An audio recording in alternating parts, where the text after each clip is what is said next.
saat seluruh kota terlelap, hanya ada beberapa orang yang masih harus terjaga di gedung sunyi sebuah rumah sakit tua. Cahaya lampu putih pucat membentang di sepanjang koridor yang sepi. Seorang perawat jaga malam duduk sendirian di depan meja jaga ketika telepon berdering dari salah satu bangsal. Di ujung telepon, suara seorang wanita berbicara dengan lambat dan dingin. "Tolong antarkan segelas air untuk pasien di ranjang nomor 18. Tetapi gedung itu sudah ditutup sejak 5 tahun yang lalu. Kisah ini terjadi sekitar 3 tahun yang lalu di sebuah rumah sakit provinsi di wilayah utara. Gedung penyakit dalam yang tua terletak di bagian paling belakang rumah sakit. Bangunan itu setinggi 8 lantai. Dindingnya yang putih pucat telah berubah menjadi abu-abu. Di siang hari tampak biasa saja, tetapi saat malam tiba, bayangannya memanjang seolah-olah gedung itu hidup. Ancan, seorang perawat wanita berusia 29 tahun, baru saja pindah dari rumah sakit besar di kota karena ingin kembali ke kampung halamannya. Malam pertama tugas malamnya, ia ditugaskan untuk menjaga gedung penyakit dalam yang pasiennya tersisa kurang dari 10 orang. Malam ini sepertinya akan sepi, katanya kepada Nida, perawat senior yang sudah lama bekerja di sana. Nida tersenyum tipis. Tentu saja sunyi. Sunyi sampai kamu bisa mendengar suara ranjang bergeser sendiri. Ancan tertawa kecil, mengira Nida hanya bercanda. Waktu berlalu hingga tengah malam. Ancan berjalan memeriksa kamar-kamar pasien. Hanya terdengar suara pelan alat bantu pernapasan bip, bip. Dan suara rintik hujan di luar jendela yang sayup-sayup. Semuanya tampak tenang hingga telepon di meja jaga berdering. Ia mengangkat gagang telepon.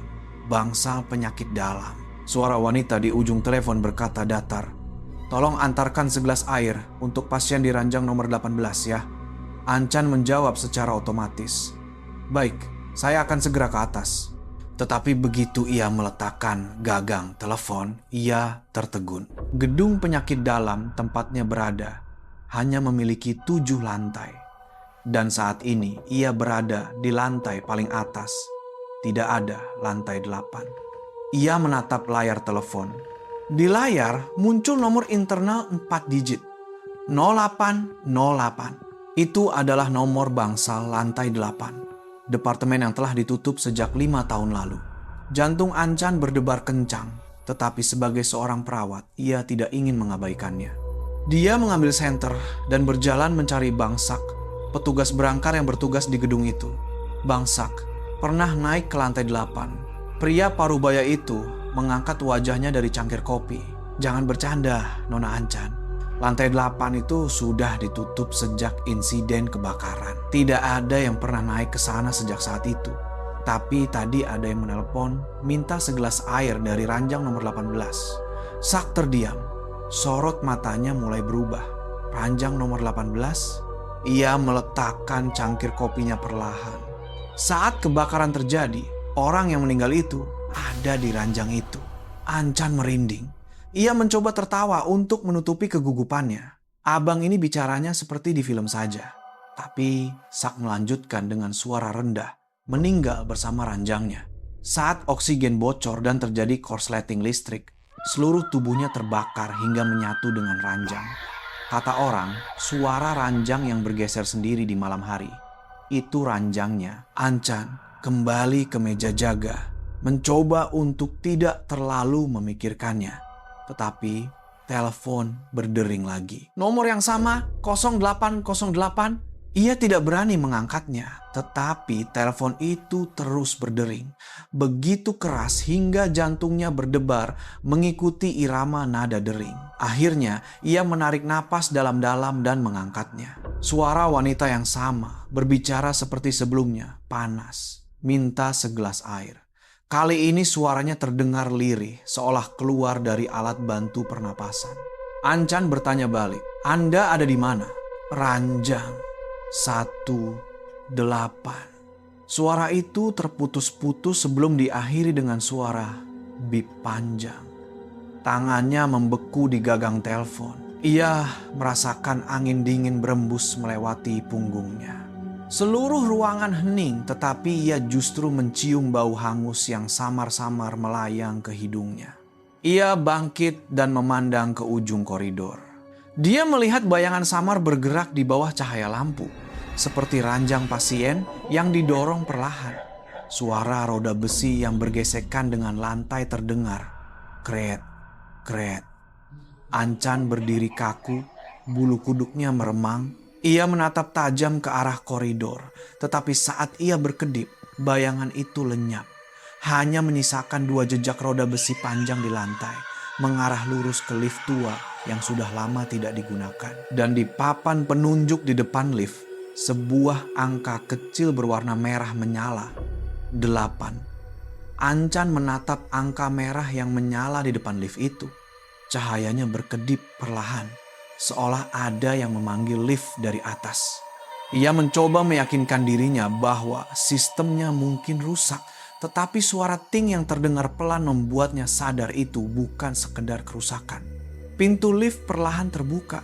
Angin yang sangat dingin berembus dari dalam, membawa bau obat-obatan, disinfektan, dan asap yang bercampur hingga menusuk hidung. Di dalam lift hanya ada lampu yang berkedip-kedip dan noda hitam hangus di sudut kabin.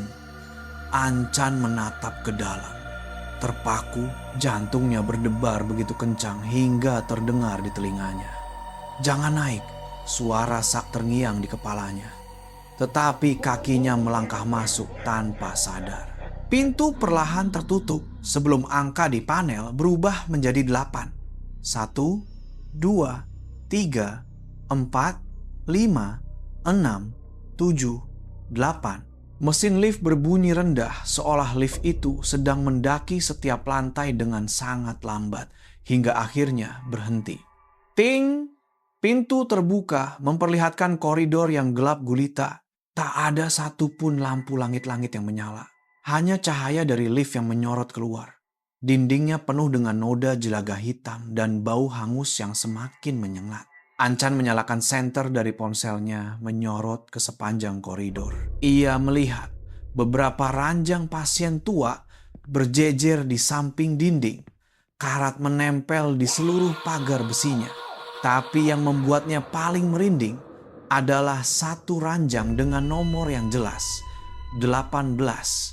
Spray birunya yang pucat terbakar membentuk siluet manusia. Di atas bantal ada bekas noda hangus bundar seperti bekas wajah orang. Ancan berdiri mematung, napasnya tertahan. Tiba-tiba suara aneh terdengar pelan dari ujung koridor. Suara roda ranjang besi yang bergesekan dengan lantai. Kriet, kriet. Ia mengarahkan senternya ke sana dan melihat bayangan ranjang lain bergerak mendekat dengan sendirinya. Tidak ada yang mendorongnya, tetapi ada sesuatu yang terbaring di atasnya. Ia mundur, jantungnya berdebar kencang. Ranjang itu bergerak mendekat dan berhenti tepat di depannya, perlahan dan diam. Cahaya senter menyorot, memperlihatkan sesosok pasien dengan pakaian rumah sakit. Kulitnya pucat kehitaman. Rambutnya pendek dan tipis. Kedua matanya terbuka lebar, bibirnya pecah-pecah dan kering. Ia mengangkat tangan, air mata mengalir tanpa disadari. "Maaf, saya tidak bermaksud mengganggu." Suara alat bantu pernapasan terdengar pelan dari suatu tempat, Bib. Bib, padahal gedung ini tidak memiliki listrik. Sosok di atas ranjang perlahan menggerakkan mulutnya. Mulut orang mati itu terbuka. Berbicara dengan suara terputus-putus, "Air, minta air." Ancan mundur hingga nyaris terjatuh. Ia berlari kembali ke lift, tetapi lampu di dalamnya padam total. Hanya ada bayangannya sendiri yang terpantul di pintu baja. Ia menekan tombol berulang kali, tetapi angkanya tidak bergerak. Hanya terdengar suara ketukan pelan dari dalam kabin. Tok, tok, tok. Ia menahan napas dan mendengar suara napas lirih di samping telinganya. "Jangan tinggalkan aku di sini." Tiba-tiba, satu lampu di koridor menyala, tepat di depan ruangan paling ujung. Papan nama di depan ruangan itu bertuliskan, "Ruang Jaga Perawat." Pintu ruangan itu sedikit terbuka. Di dalamnya ada cahaya oranye lembut dari lilin kecil. Ia berjalan masuk perlahan. Di atas meja ada segelas air. Di samping buku catatan jaga tua yang penuh debu. Halamannya terbuka dengan pesan yang ditulis tangan terburu-buru. Malam kejadian, dia minta air, tapi tidak ada yang naik untuk memberikannya. Saat ditemukan, dia masih memegang gelasnya dengan erat. Ancan mengulurkan tangan untuk menyentuh buku itu dan terkejut karena merasa ada tangan dingin yang menyentuh tangannya dari sisi lain meja. Ia mengangkat wajahnya dan melihat seorang wanita muda dengan seragam perawat tua berdiri di depannya. Topinya hangus dan berlubang, sorot matanya kosong. Wanita itu mengulurkan tangannya perlahan, berbicara dengan suara lirih. "Tolong aku." Dia masih menunggu di ranjangnya. Ancan melangkah mundur, tetapi kakinya menabrak sesuatu. Ia menunduk dan melihat segelas air lagi tergeletak di lantai di belakangnya. Air di dalam gelas itu keruh keputihan dan ada gumpalan darah mengambang di permukaannya. Suara roda ranjang terdengar lagi, kri, kri, semakin mendekat. Ancan memutuskan untuk lari. Ia menekan tombol lift berulang kali hingga pintunya terbuka, lalu melompat masuk. Pintu tertutup perlahan, tetapi sebelum benar-benar rapat, ia melihat perawat wanita itu berdiri di depan pintu, menangkupkan tangan memberi hormat padanya, dan berkata, "Terima kasih." Lift mulai bergerak turun. Ancan terengah-engah. Air matanya terus mengalir. Tetapi ketika ia melihat panel tombol lagi, angkanya tidak menurun. Angka itu perlahan naik. Satu persatu. 9, 10, 11. Ia langsung sadar bahwa lift itu tidak membawanya turun, melainkan membawanya naik ke lantai yang tidak ada di gedung ini. Mesin lift berbunyi gemertak, bergerak perlahan. Angka di panel kontrol perlahan naik. 9, 10, 11. Padahal gedung ini hanya memiliki 8 lantai. Ancan terengah-engah, keringat membasahi seluruh tubuhnya. Tangannya menekan tombol 1 berulang kali, tetapi lampunya tidak menyala. Tidak ada respons, hanya suara napasnya sendiri yang menggema di dalam kabin sempit itu. Lampu di dalam lift mulai berkedip. Cahaya putih berubah menjadi kuning redup sebelum padam seketika. Dalam kegelapan, ia mendengar sebuah suara. Suara seorang wanita berbicara jelas di dekat telinganya. Sudah sampai. Ting! Pintu lift terbuka dengan sendirinya. Ancan mundur selangkah. Tidak yakin haruskah ia keluar. Tetapi suara alat bantu pernapasan bip. Bip! Terdengar dari luar. Bau disinfektan dan bau hangus yang samar kembali tercium. Ia menyorotkan senternya keluar, melihat koridor panjang yang mirip dengan gedung sebelumnya. Tetapi dindingnya penuh noda hitam dan bekas air. Seperti gedung yang telah ditinggalkan selama puluhan tahun. Dan di dinding, nama-nama pasien ditulis dengan spidol, berulang-ulang seperti orang gila, ranjang 18. "Aku kepanasan, tolong aku." Jantung Ancan berdebar kencang nyaris copot. Ia melangkah keluar dari lift perlahan. Lantainya dingin sedingin es. Suara sepatunya menggema kemana-mana. Senter menyorot ke papan nama logam di depan sebuah ruangan. Ruang Jaga Perawat. Ia menelan ludah lalu mendorong pintu itu. Di dalam ruangan ada meja kayu tua, tumpukan berkas jaga lama. Tapi yang membuatnya tertegun adalah kartu nama pegawai yang tergeletak di atas meja. Di kartu itu ada fotonya sendiri, tetapi nama di kartu itu tertulis, "Perawat Ancan Suntra, jaga malam lantai 8. Tangannya gemetar hebat hingga nyaris tak bisa memegang senter.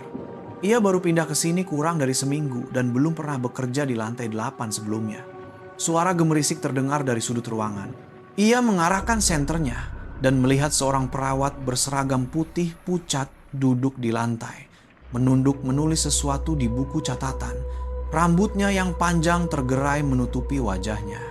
Cahaya senter memperlihatkan tangannya yang pucat pasi hingga urat nadinya terlihat. An-chan berkata dengan suara bergetar. Siapa? Penulis itu mengangkat wajahnya perlahan, memperlihatkan separuh wajahnya yang hangus hingga kulitnya pecah-pecah. Sorot matanya kosong, tak bernyawa. Ia tersenyum tipis lalu berkata, kita jaga bersama setiap malam, tidak ingat? An-chan mundur. Aku tidak pernah kesini, aku baru. Wanita itu memotongnya. Kau jaga di ranjang 18 setiap malam. Tapi malam itu, kau tidak membawakan air untuknya.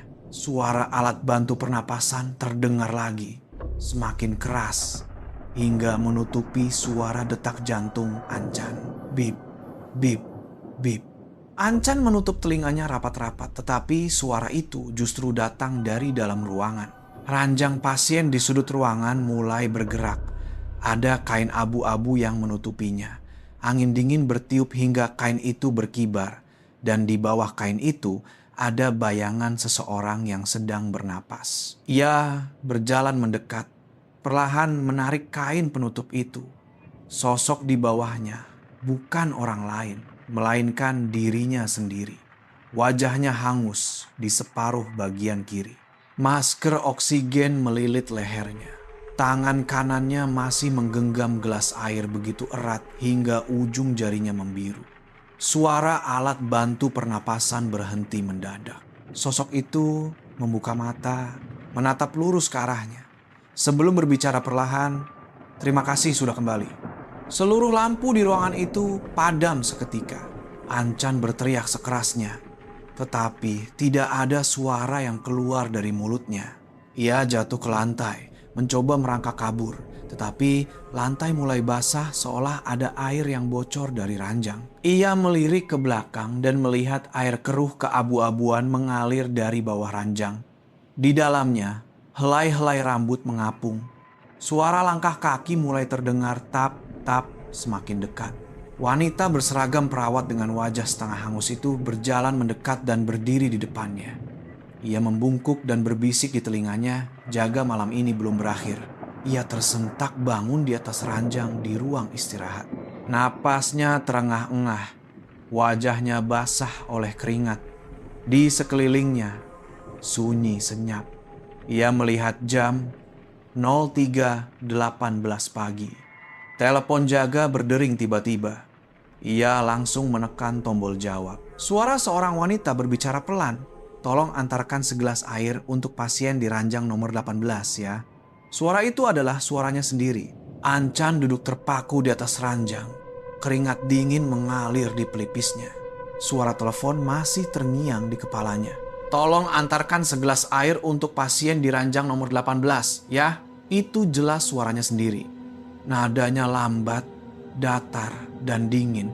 Persis seperti yang ia dengar dari ujung telepon di lantai 8 malam itu. Ia meraih ponselnya untuk melihat nomor di layar. Muncul nomor internal yang sama, 0808. Nomor yang sama dengan departemen yang ditutup 5 tahun lalu. Jantung An-chan berdebar begitu kencang hingga terdengar jelas. Ia meraih jasnya, mengenakan sepatunya, lalu berjalan keluar dari ruang jaga, berniat mencari saku lampu di koridor remang-remang. Suara alat bantu pernapasan terdengar sesekali dari kamar-kamar pasien. Ia menyapukan pandangannya ke setiap kamar dengan waspada. Setibanya di meja jaga utama, ia tidak melihat siapapun. Hanya ada berkas pasien yang terbuka.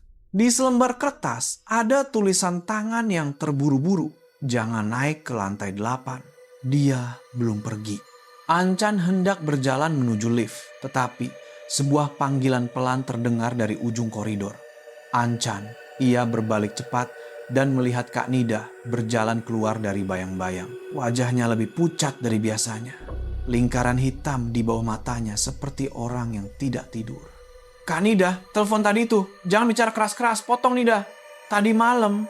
Kamera CCTV merekam sesuatu. An-chan mengerutkan kening. Kamera. Nida mengangguk. Sak memberikan filenya padaku tadi pagi. Rekaman dari lift tua tadi malam jam 3 pagi. Ia membuka tablet yang dipegangnya. Gambar buram dari kamera lama muncul di layar. Di dalam lift terlihat seorang wanita muda berseragam perawat. Rambutnya panjang tergerai. Wajahnya penuh jelaga. berdiri sendirian di dalam kabin. Lampu di lift berkedip, dan ketika angka di panel berubah menjadi 8, ia mengangkat wajahnya menatap kamera. Senyum tipis muncul di wajahnya sebelum gambar menjadi gelap. "Lihat baik-baik, Ancan." Ancan membungkuk untuk melihat lebih dekat. Gambar di layar cukup jelas untuk melihat nama di papan namanya, Ancan Suntra. Ia tertegun. Tangannya menjadi dingin. Ini tidak mungkin. Nida meletakkan tabletnya perlahan. "Ini nyata. Aku melihatnya dengan mata kepalaku sendiri," katanya dengan suara bergetar. "Dan tadi malam ada yang meneleponku dari nomor lantai 8, mengatakan airnya belum sampai ke ranjang." Ancan merasa pusing. Jantungnya serasa jatuh ke perut. Ia duduk di kursi, menatap tangannya yang gemetar tak terkendali. "Kak Nida," suaranya melemah. "Aku rasa mungkin aku sebenarnya tidak ada di sini." Nida menatap wajahnya, terdiam lama sebelum berkata pelan, "Ada sesuatu yang belum pernah kuceritakan pada siapapun." Ia menghela napas. "Malam kebakaran itu aku juga sedang jaga. Saat itu aku mendengar suara orang minta air dari ranjang 18. Tapi tidak ada yang berani masuk karena api sudah membesar. Paginya, mayat perawat jaga malam itu hangus separuh badan. Tangannya masih memegang gelas air." Ancan terdiam. "Maksud kakak namanya juga Ancan?" Suara alat bantu pernapasan serentak berbunyi dari beberapa mesin. Bip, bip, bip. Seperti sinyal peringatan akan sesuatu yang akan datang. Ancan bangkit perlahan, tetapi kakinya mulai lemas. Pemandangan di sekelilingnya seolah bergetar. Ia memegang lengan Nida erat-erat. "Kak, aku melihat diriku sendiri di ranjang di ruangan itu. Aku melihat orang yang wajahnya hangus separuh." Dan dia berkata apa? Berkata, "Terima kasih sudah kembali." Nida berdiri tertegun, terdiam lama sebelum berkata lirih, "Apa kau yakin semalam kau benar-benar turun dari lantai 8? Ancan tidak menjawab. Ia berbalik memandang ke arah lift. Lampunya kembali menyala. Angka 8 bersinar terang dengan sendirinya. Dan di cermin depan lift ada dirinya yang lain berdiri di belakangnya. Rambutnya hangus separuh kepala, memegang segelas air, tersenyum padanya. Suara interkom berbunyi. Suara seorang wanita terdengar pelan tapi jelas. "Ancan, dia masih menunggu." Bayangan di cermin mulai bergetar. Sosok dirinya yang lain berjalan semakin dekat hingga nyaris menempel di punggungnya. Nida berteriak memanggil, "Ancan!" Tapi sudah terlambat. Ancan berbalik perlahan, mendapati tidak ada siapapun di belakangnya. Tetapi di pantulan cermin, ia masih melihat dirinya tersenyum dan mengangkat gelas air untuk diminum perlahan. Air mengalir dari sudut mulutnya, berubah menjadi darah segar. Malam itu, Nida adalah orang terakhir yang melihat Ancan berdiri sendirian di depan lift tua sebelum lampu di gedung itu padam total. Kamera CCTV hanya merekam gambar terakhir. 2 orang perawat berseragam putih berdiri, saling berhadapan sebelum cahaya lampu lenyap bersamaan dengan suara ting dari lift yang sedang naik. Setelah malam itu, seluruh gedung penyakit dalam menjadi sunyi yang aneh. Petugas jaga pagi menemukan bahwa listrik di lantai 7 padam total. Dan di ruang jaga hanya ada segelas air yang diletakkan di atas meja. Airnya keruh keputihan, dengan noda merah samar mengambang di permukaannya. Tidak ada yang menemukan Ancan. Nida menceritakan bahwa ia melihatnya terakhir kali pada pukul 3 pagi berdiri di depan lift tua yang sudah lama tidak digunakan. Dan setelah itu, tidak ada yang melihatnya lagi. 3 hari kemudian, polisi datang untuk menyelidiki, meminta rekaman dari semua kamera CCTV di gedung itu. Sak dan Nida menunggu di ruang jaga. Petugas memutar rekaman dari malam kejadian.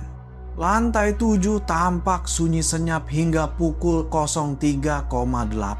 Kamera di depan lift menangkap gambar seorang perawat wanita berseragam putih, rambutnya panjang tergerai, berdiri di depan pintu.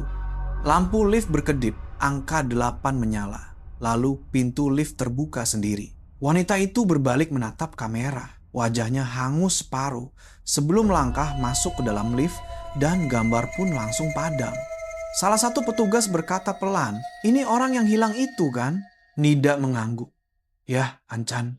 Tapi rekaman berikutnya dari kamera di sudut lain pada pukul 03.25 memperlihatkan Ancan sedang berjalan membawa map dokumen melewati koridor lantai paling bawah. Sosoknya jelas, bayangannya normal. Tidak ada bekas luka bakar atau keanehan apapun. Sak ternganga. Bagaimana mungkin? Kalau dia naik ke lantai 8, bagaimana bisa dia turun secepat itu? Rekaman dari kamera lain menyusul pukul 03.27 memperlihatkan Ancan masuk ke kamar pasien nomor 718. Tapi dalam daftar rumah sakit tidak ada kamar 7118. Polisi turun ke lokasi untuk memeriksa. Mereka berjalan ke ujung koridor dan hanya menemukan dinding beton padat tanpa jejak adanya sebuah kamar di sana. Salah satu petugas berkata, "Mungkin kameranya merekam gambar lama menimpa gambar baru." Tapi Nida tahu itu bukan rekaman lama. Karena dalam gambar itu, di pergelangan tangan Ancan ada bekas cakaran yang baru ia dapatkan sehari sebelumnya karena dicakar kucing di ruang jaga. Itu benar-benar Ancan, tapi di tempat yang lain. Malam itu, Nida kembali ke gedung itu lagi. Ia bertugas sendirian pada Sabtu malam. Sunyi hingga ia bisa mendengar detak jam. Pukul 3 pagi, ia membuka berkas daftar pegawai. Nama Ancan masih ada di sistem, tetapi fotonya hilang. Hanya menyisakan kotak putih kosong. Sebuah panggilan pelan terdengar dari pengeras suara intercom. "Kak Nida, tolong bawakan segelas air." Ia berhenti. Suara itu jelas suara Ancan. "Di mana kau, Ancan?" "Di tempat biasa. Ranjang 18. Nida berjalan keluar dari ruang jaga. Jantungnya berdebar kencang. Lampu di koridor mulai berkedip. Suara alat bantu pernapasan terdengar bersahutan bip, bip. Saat tiba di depan lift, angka 8 kembali menyala sendiri. Pintu terbuka perlahan. Bau hangus yang menyengat menusuk hidung. Dan dalam bayangan gelap, seseorang berdiri di dalam sana. Nida tanpa sadar bergumam pelan, "Ancan." Bayangan itu mengangkat tangannya, memegang segelas air. Di dalam air itu ada gelembung-gelembung kecil seperti sedang mendidih. Suara lirih tapi jelas terdengar, Kak. Airnya sudah sampai. Setelah itu, lampu di seluruh lantai padam. Lift menutup dengan suara gesekan logam yang memekakan. Diikuti suara terakhir yang didengar semua orang dari intercom malam itu. Suara dua wanita berbicara bergantian pelan, "Jaga malam ini belum berakhir. Malam ini giliranmu." Pagi harinya, petugas jaga menemukan 2 gelas air diletakkan di depan lift tua. Satu gelas memiliki noda merah samar. Satu lagi memiliki nama yang ditulis dengan spidol biru.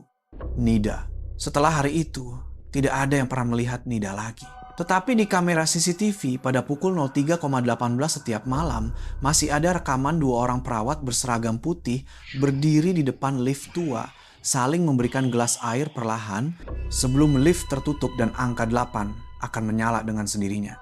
Setiap kali, hampir sebulan berlalu, gedung penyakit dalam yang tua kembali dibuka, tetapi suasananya tidak lagi sama. Banyak petugas baru yang tidak tahu cerita sebelumnya. Dan posisi perawat jaga malam digantikan oleh pegawai baru. Namanya Von, seorang perawat wanita dari luar kota, baru lulus, berwajah lugu dan bersuara lembut. Ia seorang yang sopan. Hari pertama masuk kerja, kepala perawat menugaskan Von untuk jaga di gedung penyakit dalam lantai 7, sambil berkata dengan nada datar, "Kalau lampu koridor mati, jangan naik ke lantai 8. Tidak ada siapa-siapa di sana." Von tertawa kecil. "Iya, Kak, lantai 8 kan memang tidak ada." Kepala perawat tidak menjawab, tetapi tatapan matanya seolah berkata, "Jangan bertanya lagi." Malam pertama, Von jaga sendirian. Koridor panjang yang sunyi membuatnya bisa mendengar napasnya sendiri. Ia merapikan dokumen, memeriksa pasien sesuai jadwal. Semuanya tampak normal hingga pukul 3 pagi. Telepon di meja jaga berdering. Ia mengangkatnya tanpa ragu. Bangsal penyakit dalam. Suara wanita lain terdengar dari ujung telepon, datar, lambat, dan dingin. "Tolong antarkan segelas air untuk pasien di ranjang nomor 18 ya." Von mengerutkan kening. "Maaf, tapi saat ini di gedung kami hanya ada 16 ranjang." Tidak ada jawaban. Hanya terdengar suara bip, bip dari alat bantu pernapasan yang menyela sebelum telepon terputus. Von meletakkan gagang telepon perlahan, mencoba tertawa untuk menutupi perasaan aneh di dadanya. Mungkin salah sambung, tetapi saat ia melihat layar, nomor yang tertera adalah 0808. Pagi harinya, Von menceritakan hal ini pada Sak. Sak mengangkat tangannya berdoa, lalu berkata pelan, "Jangan dihiraukan, Nak. Dia sudah menelpon seperti itu sejak lama. Setiap bulan akan ada yang mendengar suara minta air dari ranjang itu. Tapi ranjang itu sudah tidak ada di gedung ini lagi." "Maksudnya bagaimana, Bang?" Sak menghela napas. "Dulu ada di lantai 8. Saat kebakaran, ada seorang perawat jaga bernama Ancan dan seniornya bernama Nida. Keduanya hilang. Setelah itu, siapapun yang naik ke sekitar sana pada jam 3 pagi biasanya tidak akan kembali lagi." Von tersenyum tipis. "Abang jangan menakut-nakuti ah. Saya tidak percaya hantu." Tapi di dalam hatinya ia merasakan hawa dingin yang aneh. Malam berikutnya, Von kembali bertugas. Sekitar pukul 2 pagi, ia sedang duduk membuat catatan jaga di depan komputer. Tiba-tiba, lampu koridor mulai berkedip. Lampu neon menyala dan padam bergantian dengan irama pletak, pletak, pletak.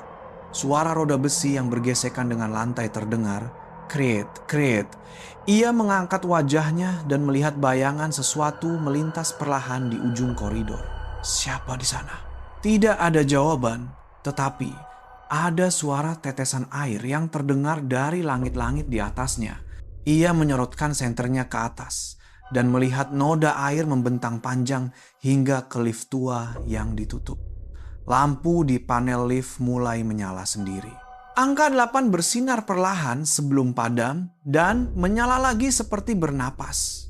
Ting, pintu terbuka pelan, bau hangus samar tercium bersamaan dengan asap tipis. Di dalamnya kosong, hanya ada segelas air yang diletakkan di lantai kabin. Air di dalam gelas itu bergetar, seperti baru saja diletakkan. Von ragu sejenak sebelum mengulurkan tangan untuk mengambilnya. Tiba-tiba, suara seorang wanita berbicara lirih dari belakangnya. "Hati-hati, panas." Von terkejut dan berbalik, tetapi tidak ada siapa-siapa. Ia menoleh kembali ke dalam lift.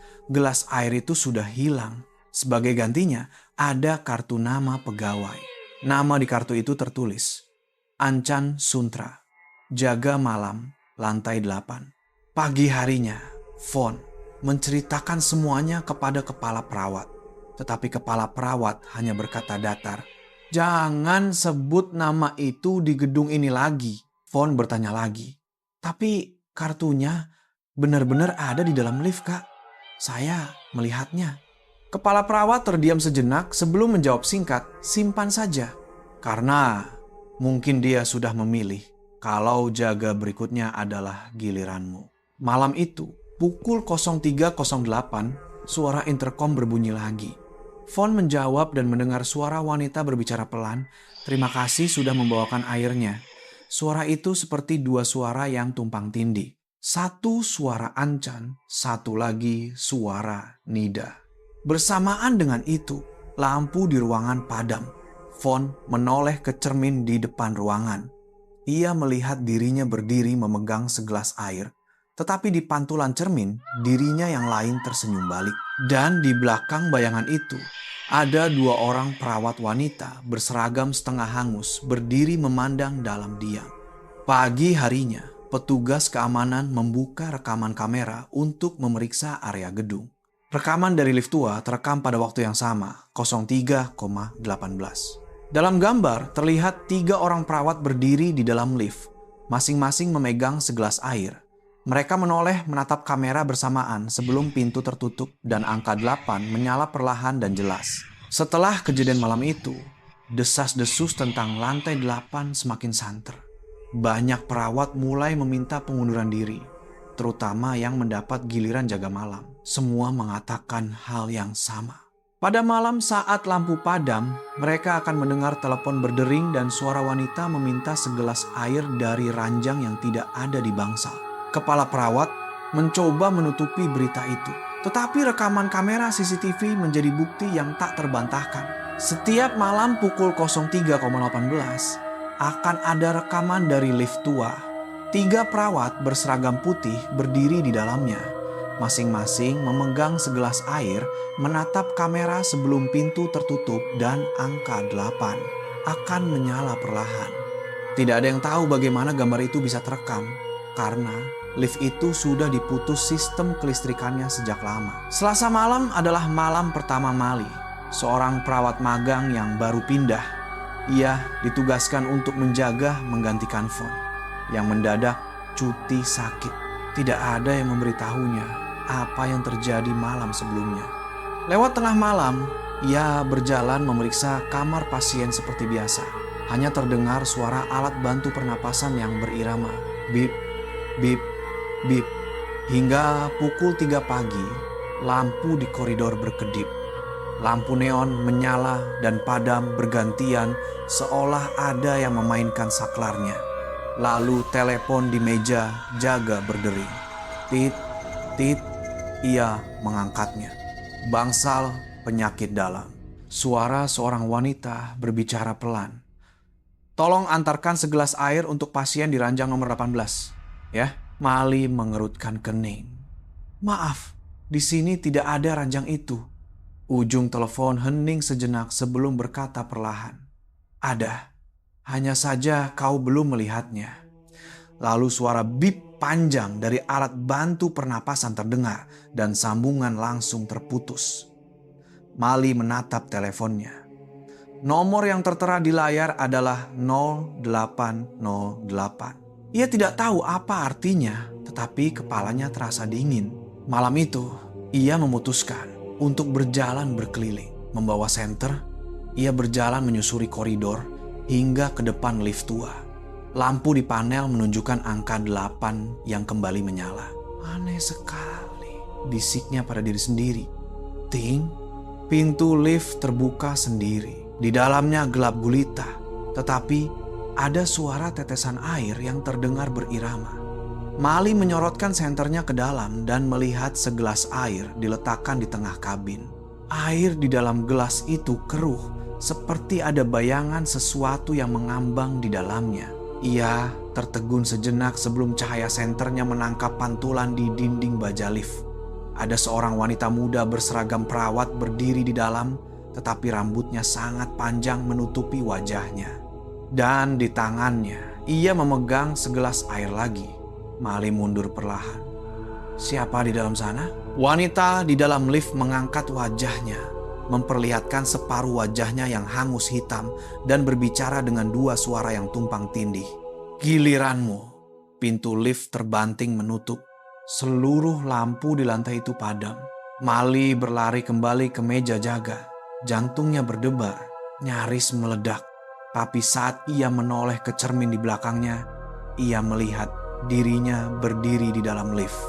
Dalam pantulan itu, tangannya memegang segelas air dan senyum perlahan muncul di wajahnya. Pagi harinya, petugas keamanan membuka rekaman kamera dan menemukan rekaman dari lift pada waktu yang sama, 03.18. Kali ini ada 4 perawat di dalam lift, Ancan, Nida, Von, dan Mali. Semua memegang segelas air, berdiri berjajar menatap lurus ke kamera. Tidak ada yang berbicara hingga pintu perlahan tertutup. Suara alat bantu pernapasan terdengar bip. Bip, sebelum gambar menjadi gelap. Setelah hari itu, ruang jaga malam di gedung penyakit dalam diperintahkan untuk ditutup. Tidak ada yang mau mengambil alih giliran jaga lagi. Tapi saat larut malam, petugas keamanan masih mendengar telepon berdering dari meja jaga. Dan saat diangkat, akan terdengar suara wanita berbicara pelan, tolong antarkan segelas air untuk pasien di ranjang nomor 18 ya.